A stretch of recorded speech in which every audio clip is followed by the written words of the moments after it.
শুধু দেশে নয়, প্রবাসেও উদযাপিত হলো বাংলাদেশের মহান স্বাধীনতা ও জাতীয় দিবস।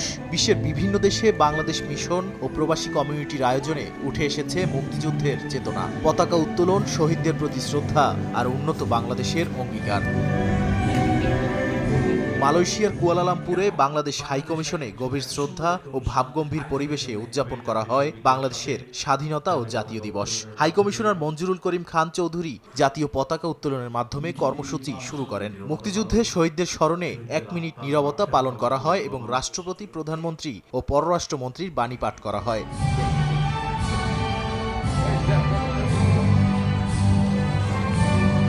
সৌদি আরবের রিয়াদে বাংলাদেশ দূতাবাসে জাতীয় সঙ্গীতের সঙ্গে পতাকা উত্তোলনের মাধ্যমে দিবসের সূচনা করেন রাষ্ট্রদূত মোহাম্মদ দেলোয়ার হোসেন।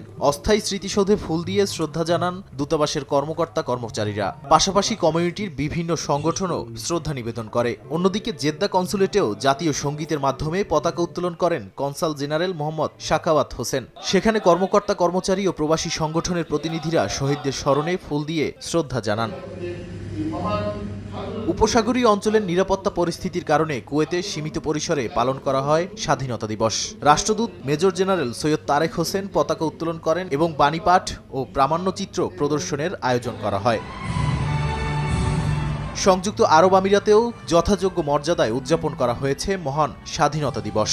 এদিন জাতীয় পতাকা উত্তোলন এবং 1971 সালে শহীদদের আত্মার মাগফিরাত কামনা করে বিশেষ মোনাজাত করা হয়। শ্রম কাউন্সিলর আব্দুস সালামের সঞ্চালনায় অনুষ্ঠানে রাষ্ট্রপতি এবং প্রধানমন্ত্রীর বাণী পাঠ করা হয়।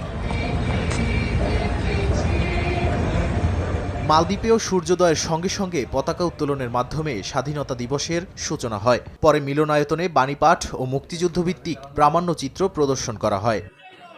কাতারের দোহায় প্রবাসীদের উদ্যোগে স্বাধীনতা দিবস উদযাপিত হয়েছে। প্রবাসীদের স্বতঃস্ফূর্ত অংশগ্রহণে উৎসব মুখর পরিবেশ তৈরি হয়। জাতীয় সঙ্গীত পরিবেশন এবং 1 মিনিট নীরবতার মাধ্যমে শহীদদের স্মরণ করা হয়। নাদিম মারজান, সময় সংবাদ।